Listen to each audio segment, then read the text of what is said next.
This podcast is a part of the PodMania Podcasting Network. Check out podmania.co.uk to check out more of our great podcasts, features, reviews, match ratings and previews spanning the crazy and diverse world of professional wrestling. Hello, my name is Simon Miller from What Culture Wrestling, and you are listening to the PodMania Pro Wrestling Podcast, and you better keep listening to it. Why? Here's why. You're listening to the PodMania Pro Wrestling Podcast, a sample of the best pro wrestling podcasts we can produce on our tiny budget. Check us out on Apple Podcasts, Podcast Addict, CastBox, and all other podcast platforms. If it's wrestling you want, check out more of our great content at podmania.co.uk. Let's do this.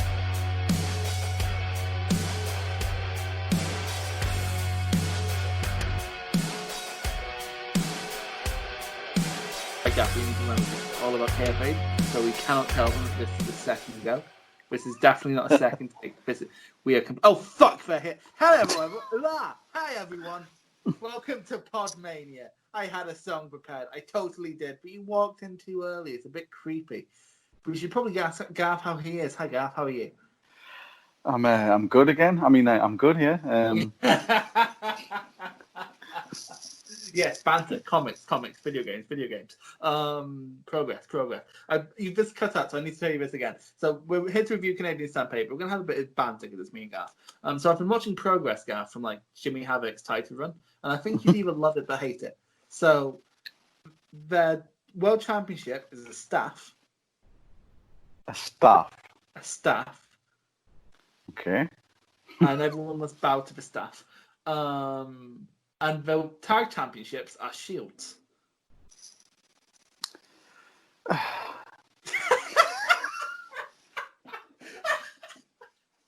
To be fair, there's also this guy called Madman Monson, and he's very meta. For example, he got put into an armlock by Michael Gilbert, whose gimmick is he doesn't have a gimmick. And he was shouting, "Oh fuck, I don't know." And he was in the armband. It's like, "Oh fuck, I don't know any reversals." Nice. I remember crowd are chanting, "Press R2, press R2." Oh Jesus Christ! That's just so fucking smarky. It's a smarky crowd. Basically, Progress and PWG are meta, and I'm fine with that. Like, that's the tone of the company. Progress fans would actually become some of the best crowds going because they'd stop being smarky and just start like unironically cheering or booing the heels. Just But, you know, we're still at a point where they're a bit smarky. But to be fair, considering it's 2014 at the time, like, Bullet Club haven't taken over the popular wrestling discourse. I still hate Bullet Club fans, Gar. I'm sure that'll be brought up at some other point throughout this. But we're here today, Gar, to review a good page. It's so weird when we do a good retro review, because it never fucking happens. Because normally Rob picks them, and he seems to enjoy it when we suffer. I'm like, don't get me wrong, Garth. I like to suffer occasionally, but only when I'm being paid to suffer. And Rob doesn't pay us. No, just in abuse. Just an abuse. You get called old. I get called a baby. Apparently, 30 is the perfect age, according to Rob. You'll soon find out that's not the case. What is the perfect age, Garth? Fucking hell. I can't remember. That's all down. That's how drunk you were at perfect age. 20s. So we're here today to talk about Canadian Stampede. Rob normally has all this shit up, but quite frankly, I do have this up. I have a cage match. It was on the 6th, 07. I don't know which way around cage match do their dates. So 06, 07, 1997, which could mean June or July, depending on who you are. In Calgary, Alberta, Canada, if we may be serious for one moment. All right, we don't make enough. We don't make enough Landstorm references, do we? In the Saddle Dome? What a shit name for a stadium, Gaff. I know, but it's, isn't it where the Calgary Heat play? Is it who? The ice hockey team. Oh, I thought that's a bit of a dangerous name for an ice hockey team. The ice would melt. An attendance of 12,151. Roughly 10,000 of them are members of the Hart family. As the king kept on saying all the way through. Yeah. By the way, very quickly, King's hat. Oh, fucking those cowboy hats. Oh my god! I thought it was like remember Alberta from WCW? Yes. I thought he was that for a second. I'm like, oh god! So like WCW weren't being awful. This was sort of this whole show was King when he was good. I still didn't enjoy his. It wasn't jarring, but I still didn't enjoy it. I thought I enjoyed his like when this is when he was allowed to just sort of throw shit out there before being sort of. And the fact that there wasn't many women on the show meant he did. Yeah, well that's it. And the fact that there wasn't many 15-year-olds in the building. Probably. I just love the fact that this is this ongoing, long-running hatred of the Hart family that he has. Yeah. To be fair, like Memphis and Calgary could be more different. Like you saw how like serious wrestling in Calgary, and when you go down to Memphis, who people keep telling me it's like the best wrestling you ever see, and like I agree, someone like Lawler versus Dundee is amazing. But then there's the Christmas Monster. Stop pretending today's wrestling isn't weirder. There's the first note that I've written is I've written sort of I love the intro where it was like the tables are turned and it's the heroes have become the villains and the bad guys are the renegades and all this sort of shit. It was amazing.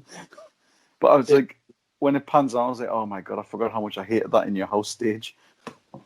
I like it in a sort of in WWE. I'm sick of the stage being the same all the time. Yeah. So like in that sense, I like it, but also like it's very much fed on a budget. Oh yeah, it's like 90s sitcom. Where everybody knows your name and your brother is called Kane. Do you want to hear about the dark match? Yeah.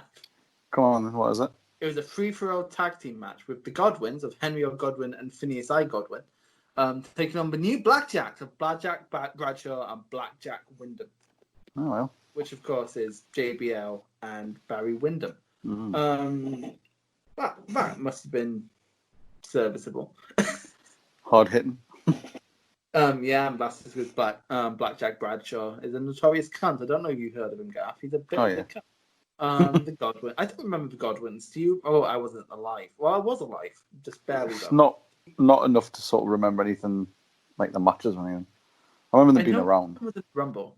They don't have. Neither Godwin has high ratings on cage match. So I'm gonna. They were kind of like. You could say. Like early versions of like Harper. Harper was good though. That's what I mean. It's like that look, the sort of hillbilly, sort of deep south, sort of big beards and shit. I wash myself with a rag on a stick. Yep, nice Simpsons reference. I'm full of them, Gaff. So let's quickly jump into the first match before we go even more off the rails. Yes. It was Hunter Hearst Helmsley with China. I thought he was still with Mr. Hughes at this point, but no, it's China. Versus Mankind. First of all, Triple H's entrance music, love it.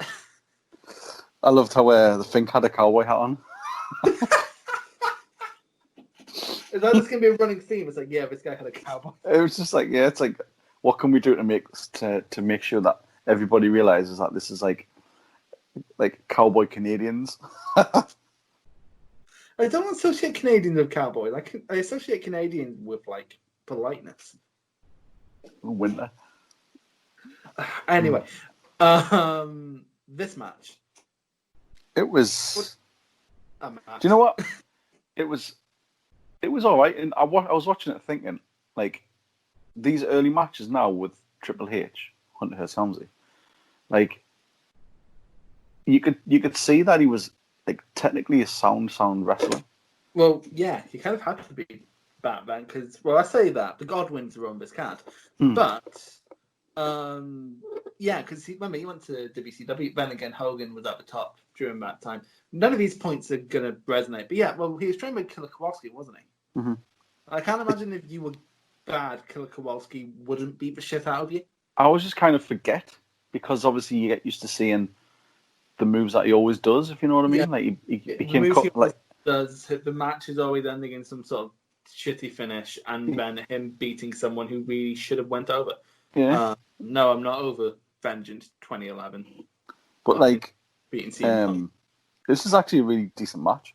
This is decent. Mankind took some fucking nasty bumps, didn't they? On the floor, and then on the fucking on the stairs.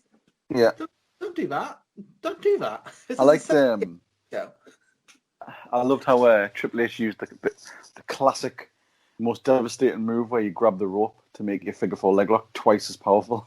It's like a power up. Yeah, it's like he puts in the Konami code, and suddenly he has unlimited lives and limited finishes. Did you catch where Vince says, "Look at the delts on China"? I was like, Vince, what the fuck are you talking about? This is he's saying that he's probably trying very hard not to like be turned on by it. Yeah, it's like, wow, look at the pecs. It's like fucking hell, man, Vince. I just realized I like how my Vince "wow" sounds like the beginning of Sable's theme. Oh, the Panther. Yeah. Wow.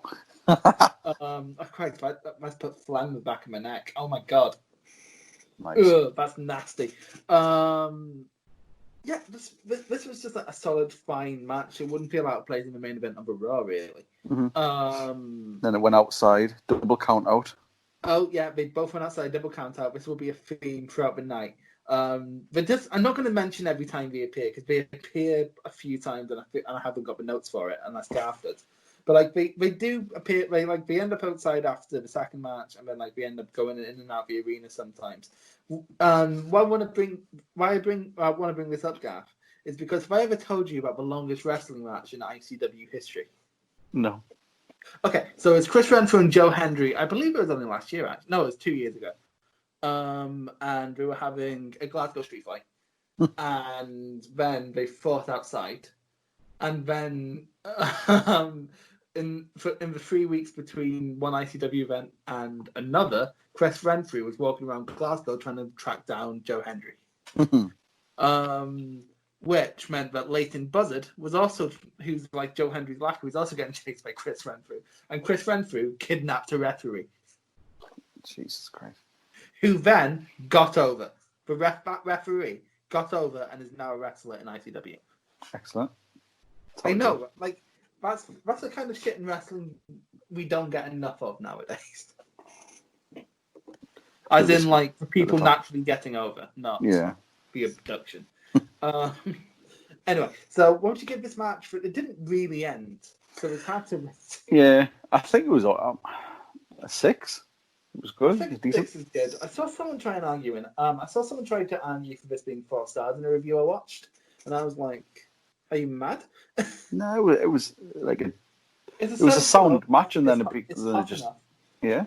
Honestly, it didn't kill the crowd like the second match almost fucking did.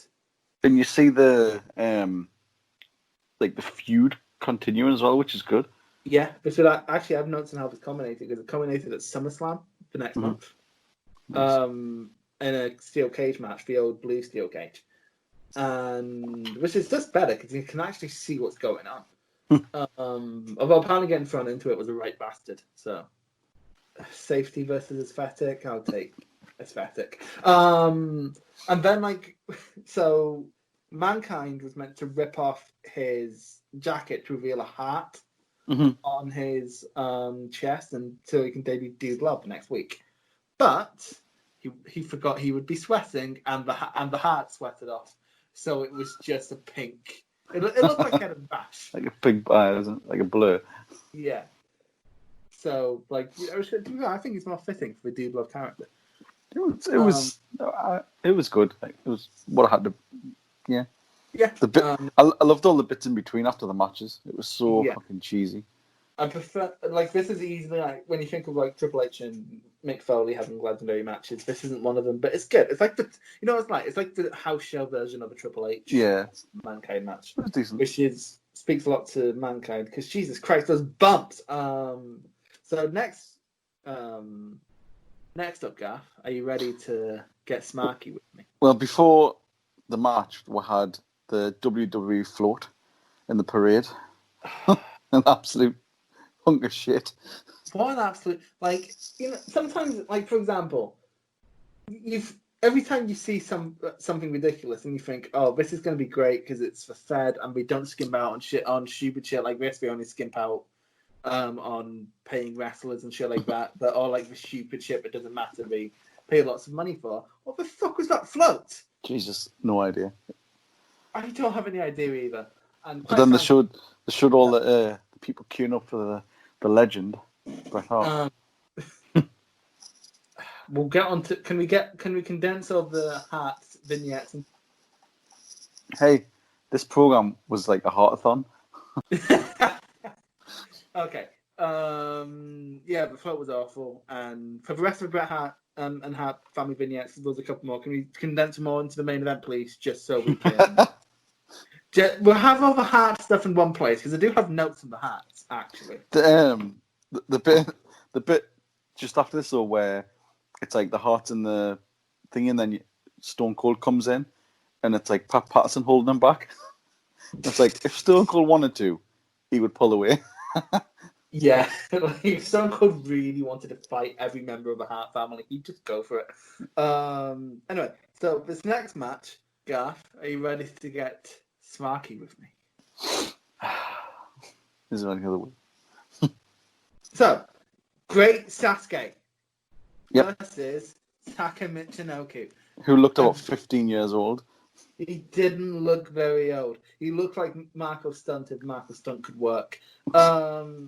Very quickly, Garth, did you see the guy who walked past with a sign? No.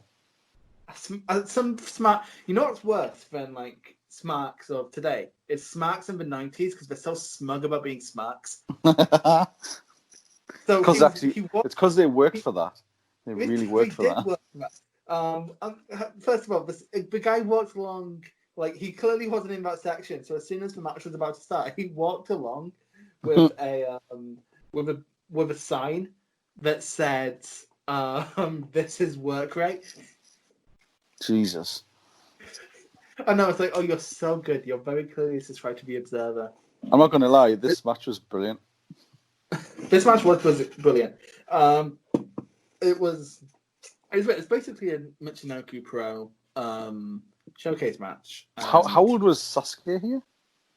Let's check. How old is Sasuke? Let's see. Great Sasuke. Sasuke's still wrestling. I know. Well, he's 50. He's 50 now.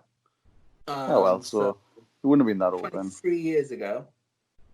He's about late 30s, 37-ish. It's not too bad, I guess. Yeah. He doesn't do the Sasuke special anymore, which made me sad. He was so fucking smooth in this match. He was smooth in this match because we reviewed one Sasuke match before, and it was the Liger match. And why I enjoyed that he wasn't smooth. Like his high flying moves looked like they didn't connect properly, and I enjoyed that. Mm-hmm. They looked like they purposely didn't connect properly. But like, yeah, because he's athletic, but his moves looked like they hurt. Very quickly, though, Vince very clearly wasn't sold on having Sasuke on the pay-per-view. Nah. Like, I have a quote here. This is, he's one of the great workers of the light heavyweight division, or so I'm told.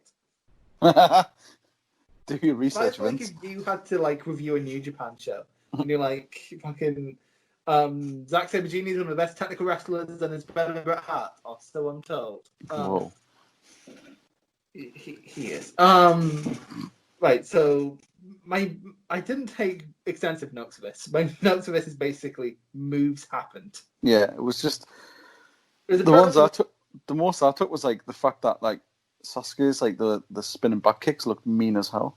No, they do. Like when something like RVD does like that one off the top rope, it's like it's cool, but it doesn't hit properly. But hits. Fucking right. Oh my god. And Taka Michinoku's pretty springboard over the top. Yeah. Oh, that is actually really pretty. It's like, so it's weird. Like as a modern fan, like Taka Michinoku starts seen as a joke because of how much of a joke the light heavyweight division would transpire to be. Mm-hmm. Like WWE didn't care about light heavyweight division so much that it turns out there's two different lineages for the light heavyweight belt because they had one, and then what the WWF used to do, they used to put it on like people in foreign countries so the belt could get spread around and we could call it a world title and then it would come back to them. They did that and forgot about it. They did that, and it's, do you know what the J Crown is? The what? The J Crown. Nope. Okay, have you ever seen the images of Ultimate Dragon with like 8 belts? Yeah. That's the J Crown. Basically, there was a tournament with 8 juniors. All of them had a championship. A winner would have all the championships. One of them was the WWF Light Heavyweight Championship because WWF forgot about it. And then they started the tournament for the Light Heavyweight Championship, and someone in the office remembered they already had one. And it was on some guy, and apparently they couldn't get it back. How ridiculous is that? I think that's quite good. How do you forget about a championship? Hey, you know. It's not like when I lend a comic to someone and then they give me back to it like a year later and I forgot I lent it out to them. That's a comic. You forgot about a championship. I can't get over that. Anyway, what I liked about this match, despite it only being 10 minutes long, it did have sections. Like, it had escalation. Like, it started off with, like, the 2 chain wrestling, and then it went into, like, exchanging submissions, exchanging strikes, and then it went into overdrive. Like, Jim Knight was working by that time, and he was probably fucking crying. You had the RVD kick off the top, which was mad. The springboard to the outside. Then Michinoku hits a Michinoku driver, which only he seems to do properly because he drops him on his head, like near their head, which is what's meant to happen. As opposed to now, where we just sort of drop them on their back like it's a power slam. Well, you know, he invented it. He did invent it, and no one's ever done it better. So he does that, and then Sasuke kicks out of his finisher because it's 2018, I guess. And then Sasuke hits the Tiger Suplex for a win. This was great. Yep. This wouldn't be out of place on like an NXT now. No. Well, this was very old. Like when NXT used to bring in like indie guys or TNA guys for like 1 or 2 matches and then they went away. This is what this felt like. It was a showcase match. Yeah. And I think on a smaller pay-per-view like this, that's fine. And to be honest, I kind of wish... I say they wish they do that more. When I say that, I mean like with NXT or NXT UK, like just have... Like, for example, we did that Survivor Series. They had Adam Cole take on Pete Dunne. And that was a great match. And it probably put more eyes on NXT. Whereas, like if we did that with a lot of their smaller brands, like whenever 205 gets on a main pay-per-view, more people talk about 205. Like just within WWE makes sense. And they always seem to do put on a good match. Yeah, that's the thing. You put it could just be like something random and throwaway. Like for example, you want to represent NXT UK, throw on Walter versus Mark Coffey. And then it gives another defense for Walter, and you can make Walter look like a beast. It's so easy to do, and I wish they'd do it more with their brands, but they don't because they have too many people and don't have shit. Like even after the recent firings, they still have too many people. It's ridiculous. But also, stop firing people. You're in the middle of a pandemic. You can't. What do you want to rate this match? Solid. In the context of this pay-per-view, I'm going to say 8. Yeah, I also went 8. I think it's partly because of how surprisingly good it was, but also I think if this was dropped in like a Super Juniors, this would be an 8. I think matches in this style should go around between 10 and 20 minutes instead of between 20 and 30 you get on New Japan cards nowadays, because just after a while how fast these people are going, it loses its luster.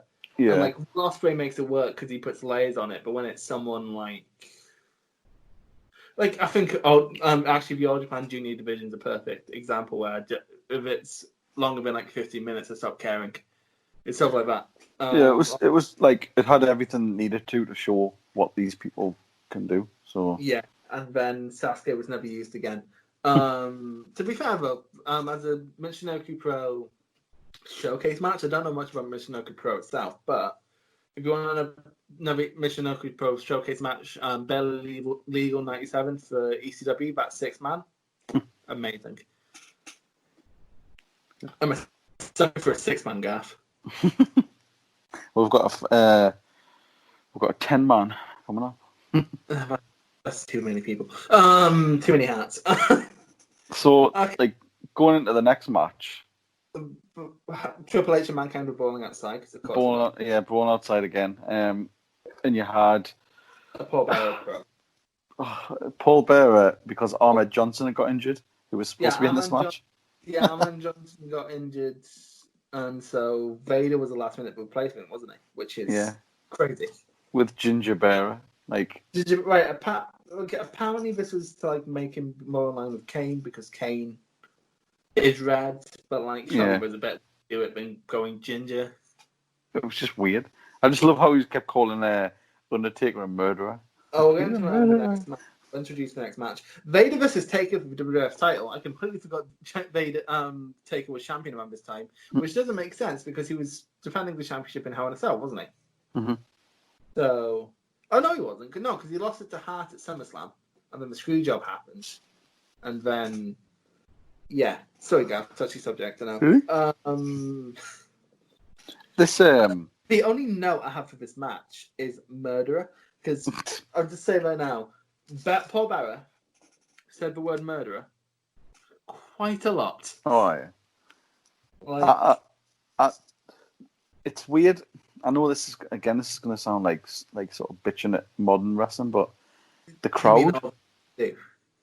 But just the crowd was so hot that the fact that there was only 16,000 or 14,000 or something.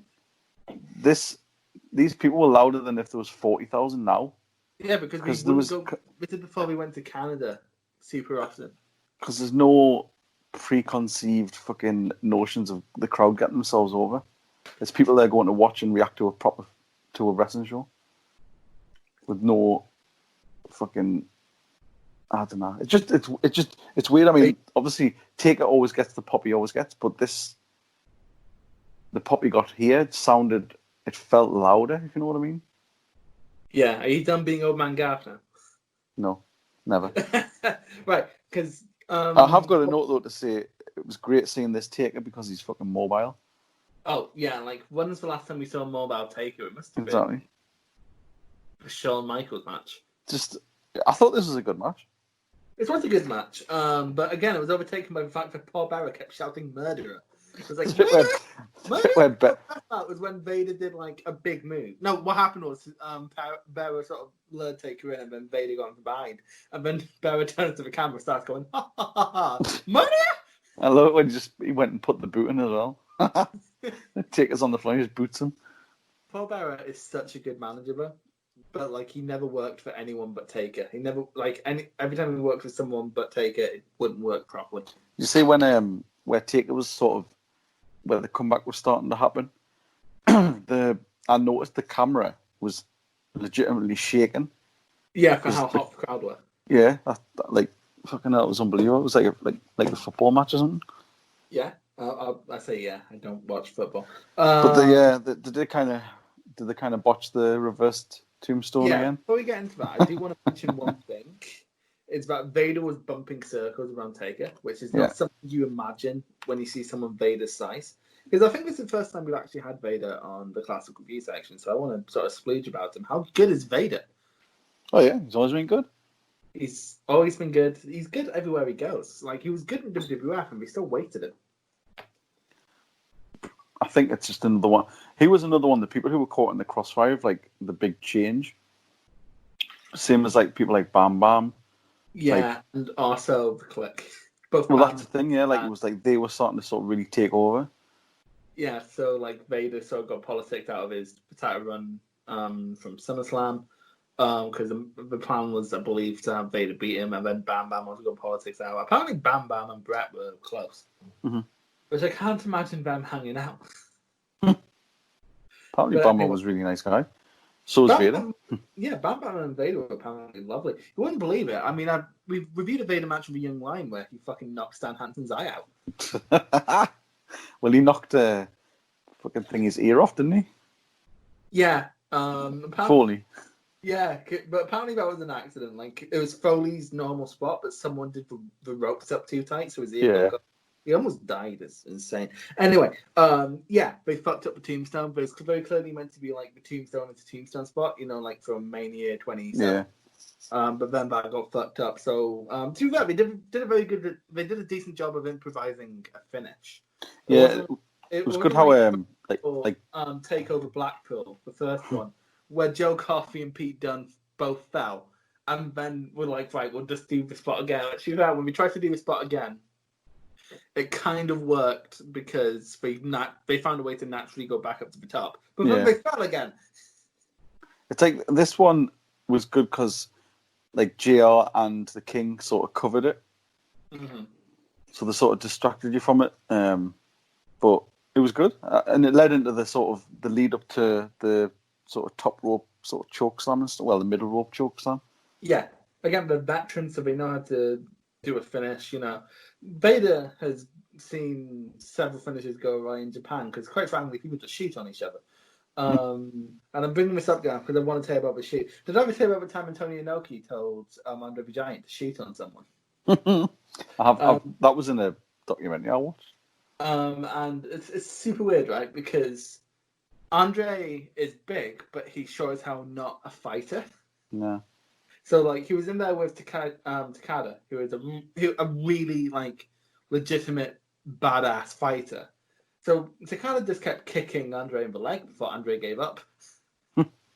And they just called for a no DQ, and like everyone just walked out. It's insane. Anyway, this match was a fun back and forth. It was better than I expected it to be because we still had a match up with Rumble this year, which is a show I had on VHS, and I'd always skip it. It wasn't a good match. No.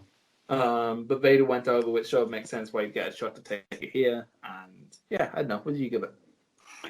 I give it a 6. Solid match. I also gave it a 6. Just so in sync today.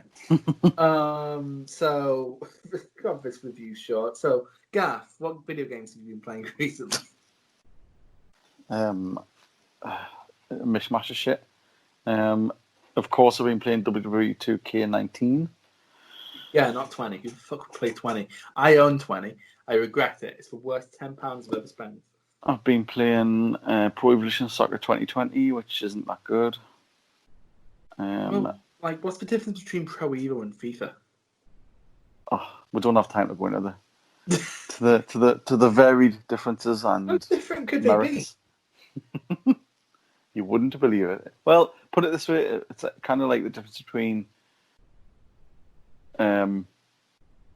Fire Pro and the WWE games.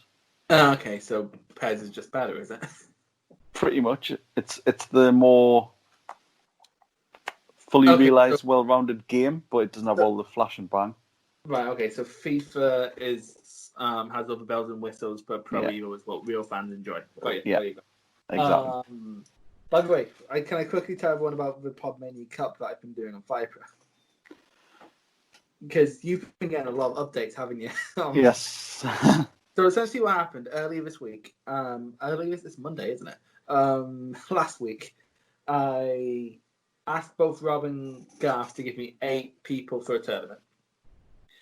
Rob gave me the Goon, and Garth, what was the bad one you... you didn't go, the worst one you gave me was Big John Studd. The rest of them were good. Like, Rick Martel was the only, remotely bad one. Then you have, Ciampa and Cross and... Tessa. Say that again? Tessa, yeah, who's very close to winning. It's how it stands right now, Garth. If Tessa wins her last match and Sasuke either draws or loses, Tessa's through. Brilliant. Actually, it depends on Punk does, because Punk holds the tiebreaker over Tessa. But actually, no, because if Punk ends up drawing Tessa, then Tessa has the tiebreaker because she beat Sasuke, and Sasuke and Punk had a draw. So it's complicated, Gav. It's complicated. You should write it up for the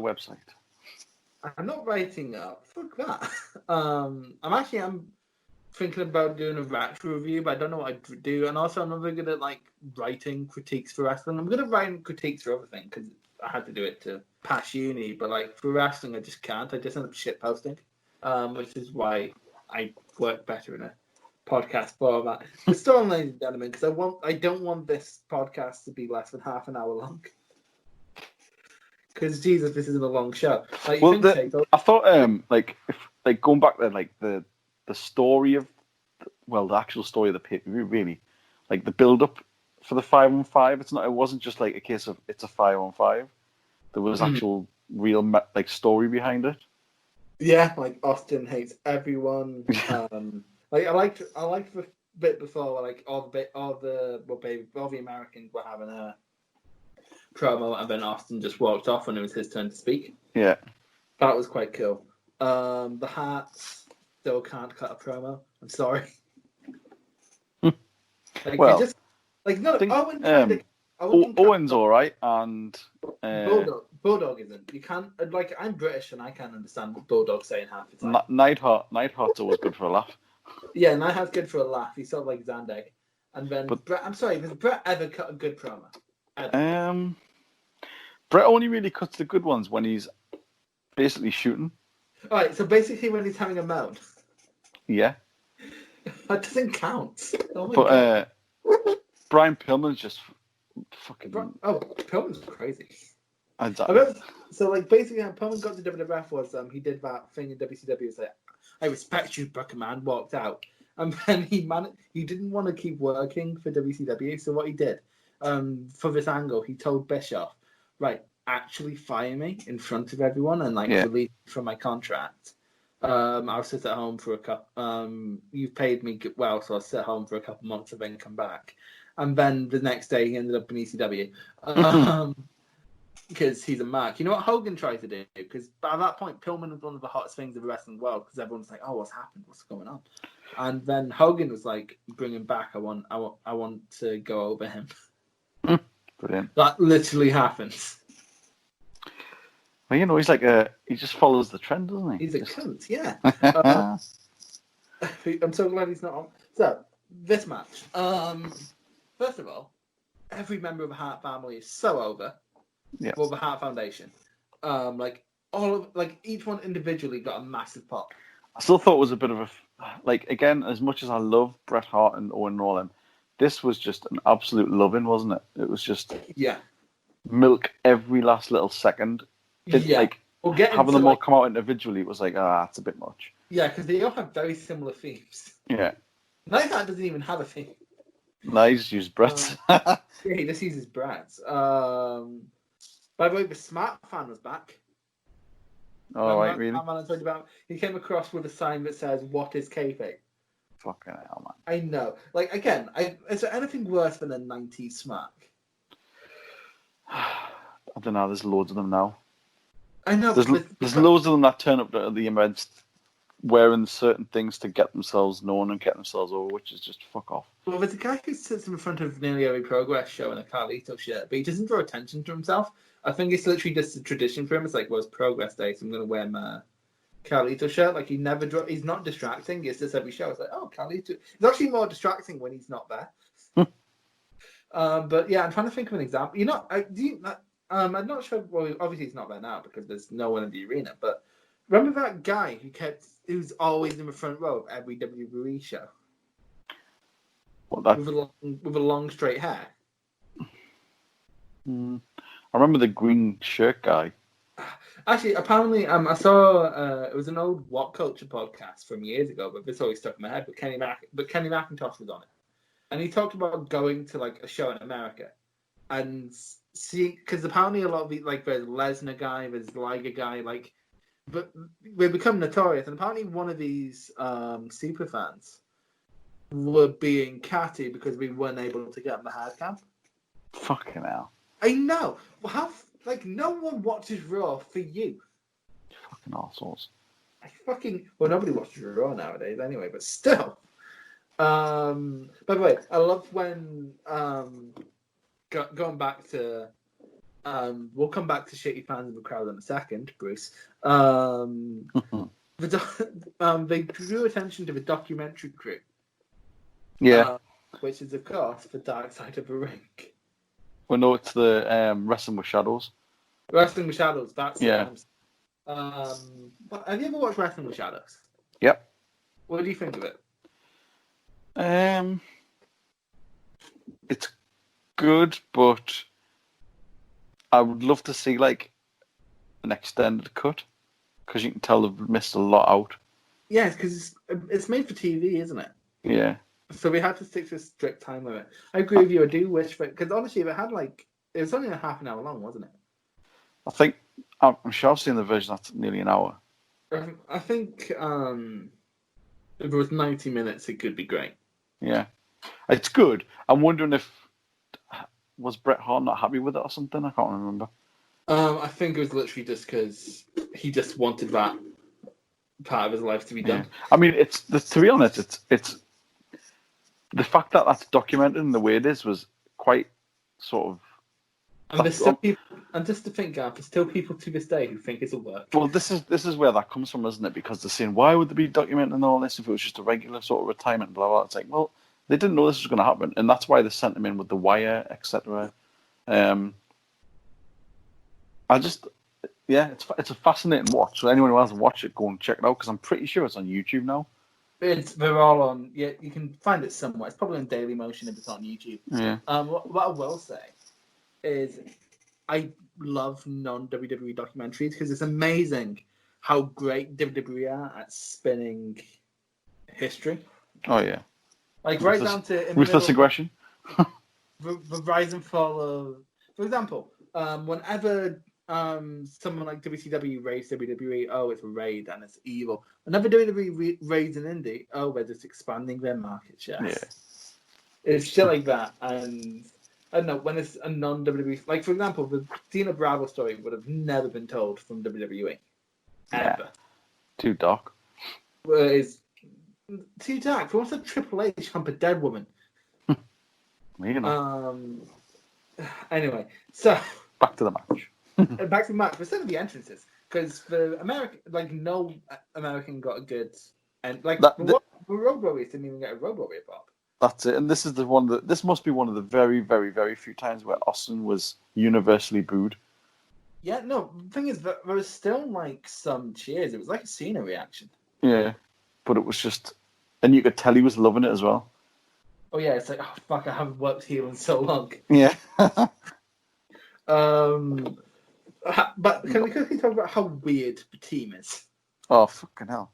Right, so we haven't actually read out the team. It's the Hart Foundation team of Bret, Owen, Bulldog, Pillman, and Neidhart versus the America team, I guess, of Stone Cold, Shamrock, the World Warriors, and Goldust. And I don't know if this is just me misremembering, but I could have sworn going into this card that the Patriot was one of them. I know he's not. He's objectively not in this match, but I remembered him being in this match, and I don't know why. No. It's just, I find it odd why Goldust's there. Did they explain that? They're just there going, we need more booze. It's the 90s. What did people in the 90s hate? Gay people. It's weird. Going into actual meat and potatoes of this match, it was a house show main event, basically. Like, a lot of the big over people in the match, big braca, everyone gets some of their shit in, and because it's a 10-man, no one needs to overexert themselves. And I loved it where Shamrock was in the ring, and then Anvil was in the ring, and he tried to do like an MMA shoot. Of all the people, Shamrock just took him to town. Yeah, because it's fucking one of the best MMA fighters of the 90s. Fucking Minoru Suzuki would be scared of him. It's ridiculous. Jim Neidhart. Yeah. And fucking Pillman. Like, I forgot how absolutely utterly jacked he was and how stiff he was. Oh, he's so stiff, isn't it? It's because he was working with the New Japan guys. Mm-hmm.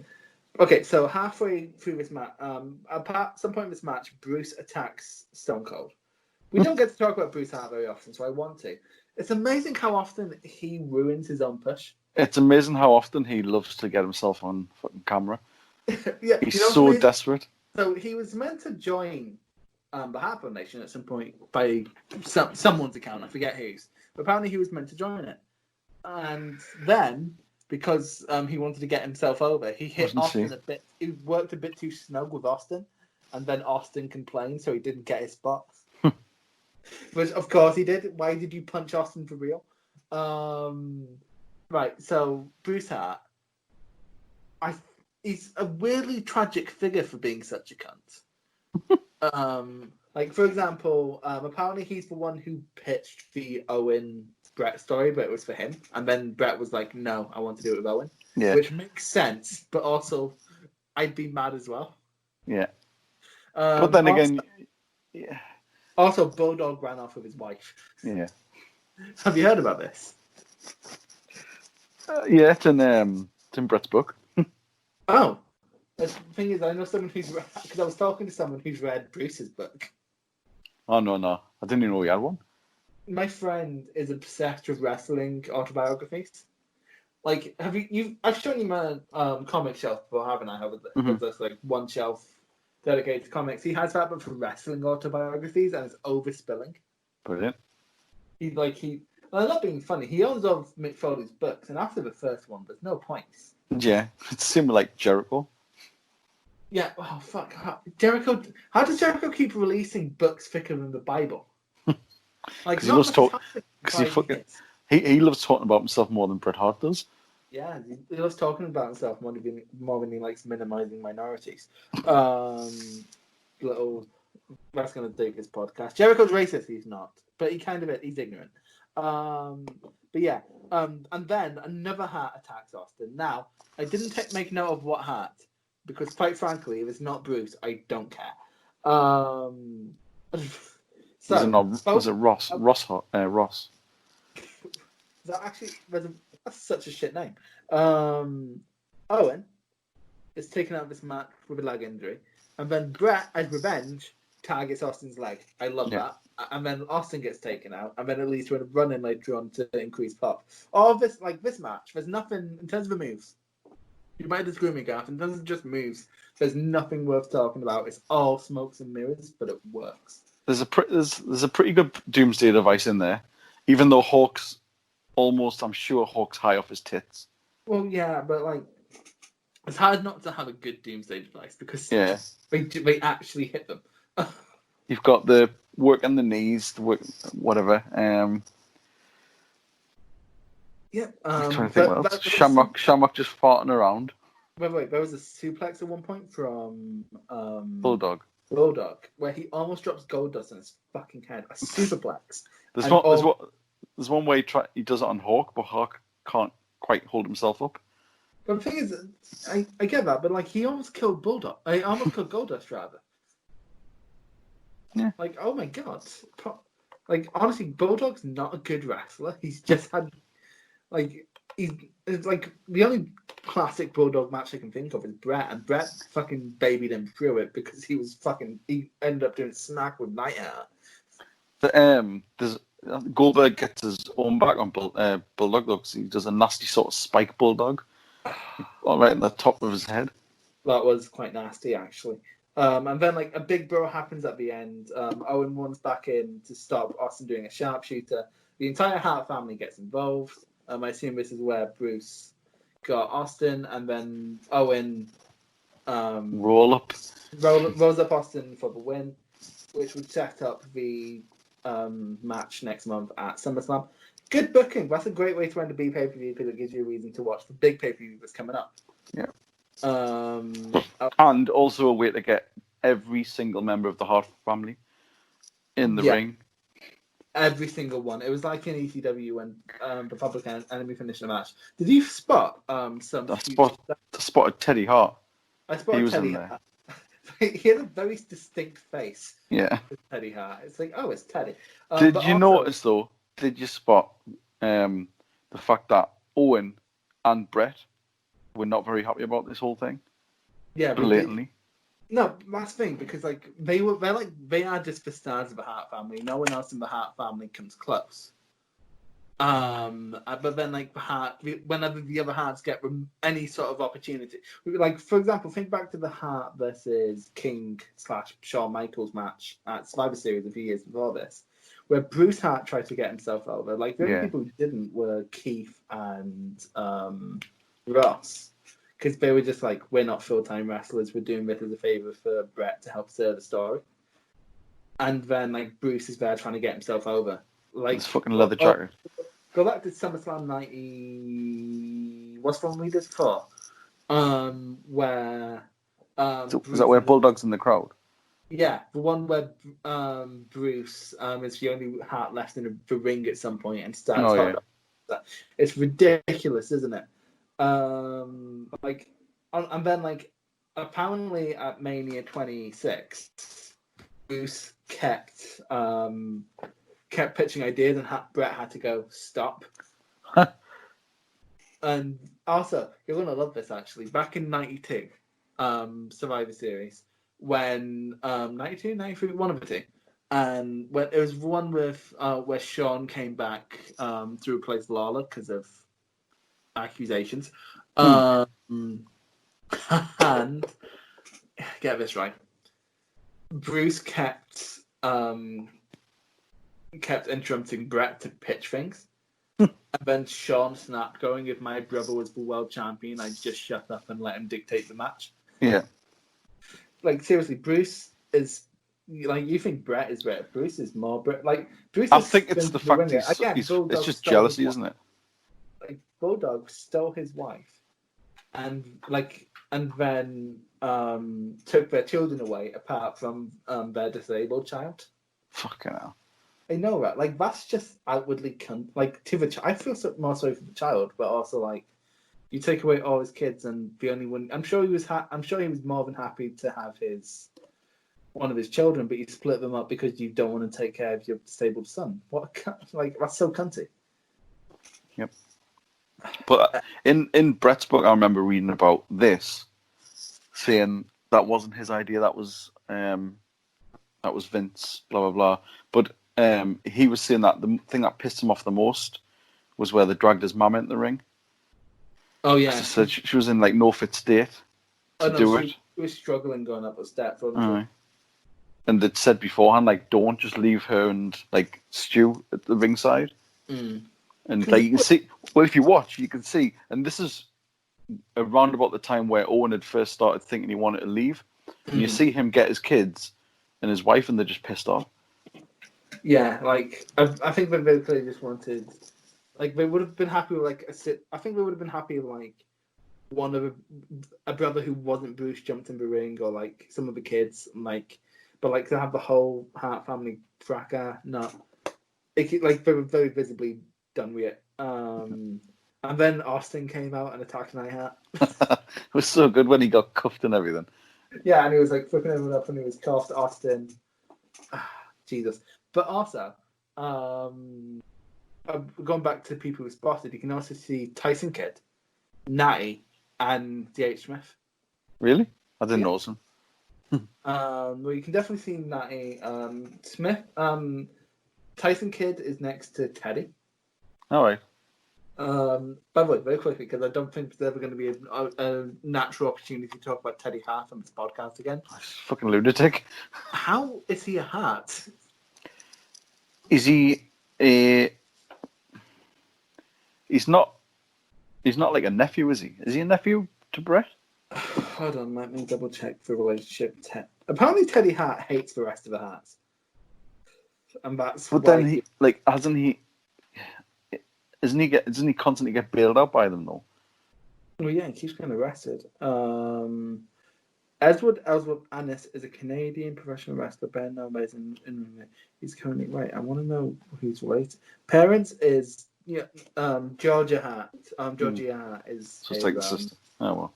Yeah. But he's like absolute like loose cannon, isn't he? Siblings. Come on, Google, don't fail me now.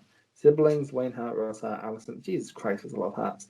Dean Hart, Diane Hart, Keith Hart, Smith Hart, Bruce Hart, Bret Hart. There you go. Oh well. There's so many Harts. They just love shagging, don't they? They're like fucking rabbits. What's that?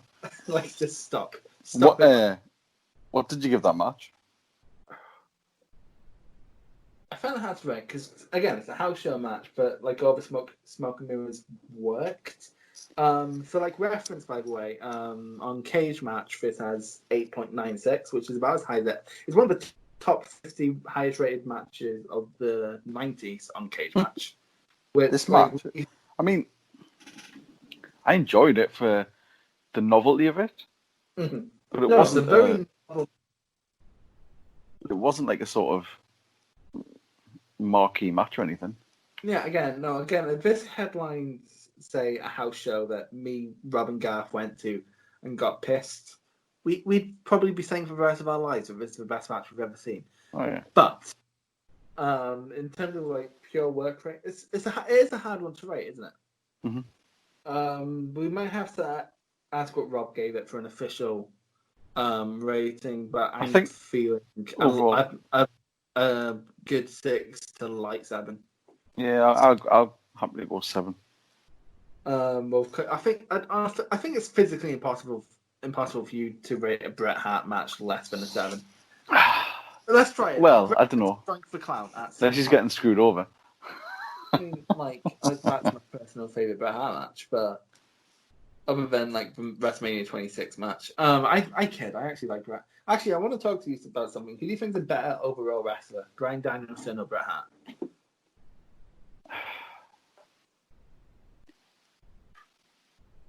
Probably Bret Hart, but not bias-wise. But overall, wrestler. When I say wrestler, I mean the whole shebang. If I meant work rate, I'd say worker. Well, like Bryan Danielson's better promo, undoubtedly. Mm-hmm. I don't think he's as. I mean, obviously he's fucking amazing wrestler. He's more charismatic. Honestly, what I would say, I can't see Bret Hart getting a great match out of Necro Butcher.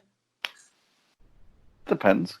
The problem with Bret is he's never been in those situations ever. I guess. Really, I think he's never had the scrap, has he? Yeah, but I guess whenever Bret Hart's in a brawl, it's not exceptionally Brutal. good. Like when he was in a brawl in like WCW, it wasn't exceptionally good. But then like whenever Bryan's in a brawl, it's great. So I think Bryan's the more. I think the best way I put it is Bret is better at his formula, but Bryan is more versatile. Yeah, probably. I'd say modern Bryan is up there on the Bret Hart level. Well, in terms of Bryan, in terms of Bryan's role right now, it's what Bret Hart was used for. He's getting people over just by virtue of having great matches with them. Yeah, that's what he should be done with as well. Like that's the perfect way to use him. Bryan loves working with midcard. It's like he was so happy when he was given the chance to work with Kofi because it's like, oh my god, I get the chance to put this guy over, and have good matches. Yeah, I think he probably pitched working with Gulak. And to be fair, both Gulak matches have been incredible. Well, not incredible, but like by WWE standards, incredible. Mm-hmm. Good. I think this overall, this show was good. It was better than I remembered it or expected it to be. It's like a proto takeover, isn't it? Yeah. Like you have it's very tightly produced. I say tightly produced. It wasn't. Just look at the main event. But like, it felt like an early takeover. Like you had like the sort of like it's something where they've kind of thrown the formula out the window and just said, look, just go and have good matches. Yeah. To be fair, like I haven't watched a ton of In Your Houses. But like, they were always just fun B pay-per-views. Yeah, and then very quickly this would lead on to SummerSlam 97, which some like where a lot of these matches would carry over. Again, Mankind versus Hunter Hearst Helmsley. Sting took on Goldust. Wow. Took on Pillman. LOD took on the Godwins. What? Bulldog took on Shamrock. The Bret versus Taker. Brett versus Taker, yeah, and then Austin. So this pay-per-view did actually set up stuff going into the future, which almost feels alien in today's WWE landscape. Well, that had carried over. Yeah, but that Pay-per-view. anything that happened on a match matters the next night. It's like everything's forgotten, even the death of somebody. AJ Styles literally died earlier this year. And he was back for Money in the Bank. Rey Mysterio got chucked off a building, turned up the next night, but has been taken off TV because he had his head rammed into a... Like, I understand getting your head rammed into steel steps is serious, but he got chucked off a building. That SummerSlam was the one where Owen Hart pile-drived Austin, isn't it? Yeah. Yeah. And apparently Austin would refuse to work with Owen ever again. But what's interesting is that Austin did the same to Chono in New Japan. With the exact same move. Fucking hell. Yeah, and it led to Chono having to change his whole style. It's literally what happened to Austin. Austin already did to Chono. Jesus. It's weird how things go for a circle, isn't it? Crazy. Yeah. You can kind of understand why they banned that move. Yeah, well, to be fair, like that's probably the worst version of a power because, like, a tombstone, you can easily know where the guy's head's gonna land. Yeah. A normal power driver, same thing. That you're taking away so much control. Like, it's not the craziest driver in the world, but like, all I'm saying is that I wouldn't trust Nia Jax doing it. Fucking hell! I wouldn't trust her to throw a fucking punch. Throw somebody off the ropes. We can't trust her to do a punch. We've seen this. You know what's hilarious though? Gregory Helms took a side strap going. I took after because basically we'll go into more of this in Week in Wrestling, but Rebecca Bond banned because she Nia Jax is injured Kairi Sane on it twice. Fuck that. Surely it's just easier and safer to fire her. And did you see the response I got when I said that in one of the wrestling groups at both end the other day? Yeah. No. Someone called me a bully. And I tried to put forward, I tried to like explain to this man that saying that Nia Jax injures a lot of people and is therefore a dangerous worker isn't bullying. It's basic pattern recognition. Like it's essentially it's me putting a square block into a square hole. My ethos would be if you're not very good at your job, then you. Yeah, I mean, if in any other industry or anything like that, that's how it would work. It's like in my job. Well, not so much mine because I work for local government. You can be shy, but like, say if you're working for like I don't know a big company and you are not producing results and you're actively impeding what they're doing, they're just going to say sorry, but you're not cut out for this shit. With like thing is with Nia, the first thing people always go to is, were you mad at Seth Rollins? I'm like, yes, at the time when Seth Rollins injured Sting and Cena, Sting, Cena and Balor in the space of a year. Yeah, I thought he should probably adjust how he works. And then he got injured, came back and adjusted how he worked. Like, I'm not being funny. He's not injured anyone since Balor. So, like, I think that's a good indication that, and even with Balor's like, yeah, I took the move wrong, which like could be PR, whatever. This is a sneak preview of the Week in Wrestling. Okay, yeah, we went off about that, didn't we? As we tend to. That has been Canadian. Well, we didn't talk about you hitting your wife this time. Whoa. Did you go listen to what's it called? The Shawn Michaels Y2J thing. That's literally the thing that happens. For the record, I didn't. I know you didn't, but we discussed it for some reason. It's so that was a weird one, wasn't it, Garth? Yes. It's probably the weirdest one we've ever done. So, Garth, what are you going to do after we log off? Probably should go to bed because I've got work in the morning. I say probably should go to bed. I'll end up watching YouTube till 1 a.m, just watching some fucking, I don't know, top 10 things you didn't know about WCW or something. Exactly. I would always almost go to bed on YouTube. It's like, Easter eggs from Grand Theft Auto 5. I'm like, I've seen this video 3 times. I'll watch it again. Yeah, same. I'll be burning Morrissey's book because it's the worst book I've ever read cover to cover. He's Stephen Patrick Morrissey. Anyway, where can we find you on Twitter, Garth? You can find me and talk to me and berate me on Garthomania. At Garthomania. You can find us on all the places with the guy at the beginning tells you can find us, not Simon Miller. The other guys. And I think it's Rob's dad. Is that Rob's dad? No. I don't know how the sausage is made. Christ, what's the other?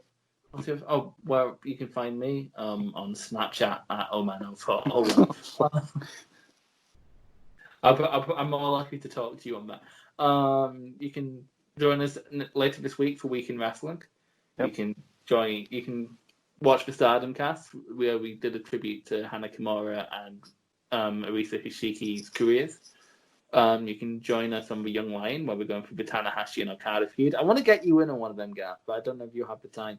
But I kind of want to see what happens if we drop you in the middle of the feud. If I had the time, I would.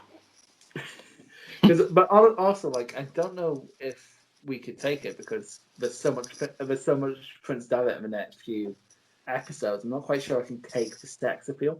But yeah, that's the end of this podcast, isn't it? Basically, I just need to figure out how to stop recording. Okay, that's how you do it. Bye, everyone. Bye. You've been listening to the PodMania Pro Wrestling Podcast. Follow us on Twitter at PodMania, Facebook at PodMania Podcasts, and YouTube and Instagram at Real PodMania. And check out the website podmania.co.uk. Until next time, wrestling fans.